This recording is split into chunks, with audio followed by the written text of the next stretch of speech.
Once I had the face frame screwed together in 2 sections, I could sand the inside edges by hand just to remove any tool marks. I don't want fasteners to be visible where possible, so even though they are on the back of the face frame, I cut some dowels to plug the pocket holes and glued them in place. When the glue had dried, I could pare back the excess dowel with a chisel, and then apply a skim coat of wood filler to smooth it all out. Since the face frame will be painted, I can get away with using filler, so I also used it to fill a few patches of tear out from the planer.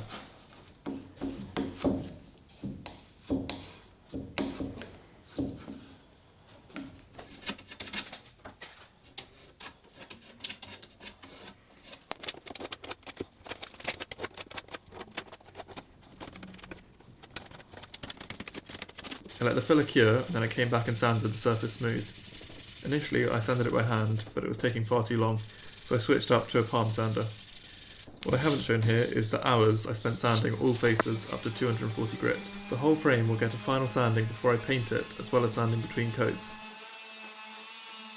As you can see, when I had finished sanding, the dowels blended in seamlessly.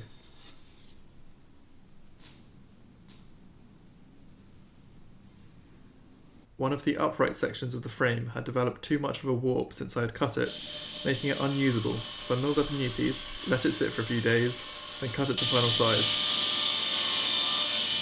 With this section now cut, I could check the fit of the top rail and then assemble the rest of the face frame.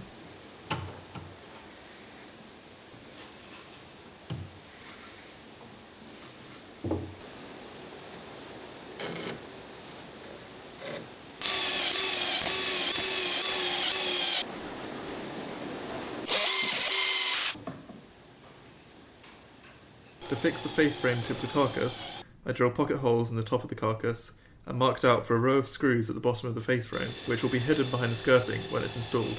When I install the face frame in its final location, I will also use some pins through the face to pull the uprights tight against the carcass. To fix the 2 sections of the face frame together, I drilled a row of clearance holes in the right hand side of the left section.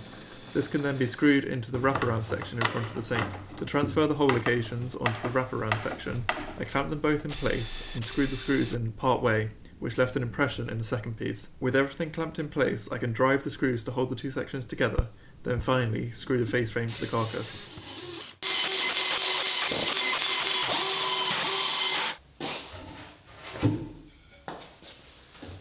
Here it is, finished face frame, all bar this one piece. I'm just waiting on the sink so I can get the exact depth of the sink and then I can fit the final piece. But other than that, everything is sanded, it's screwed, glued, and of course fitted to the cabinets themselves. So that wraps it up for this week. Next week I will be doing the other half of the kitchen and getting it up to pretty much this stage. And then once I've done that, I can move on to doors. So thanks for watching.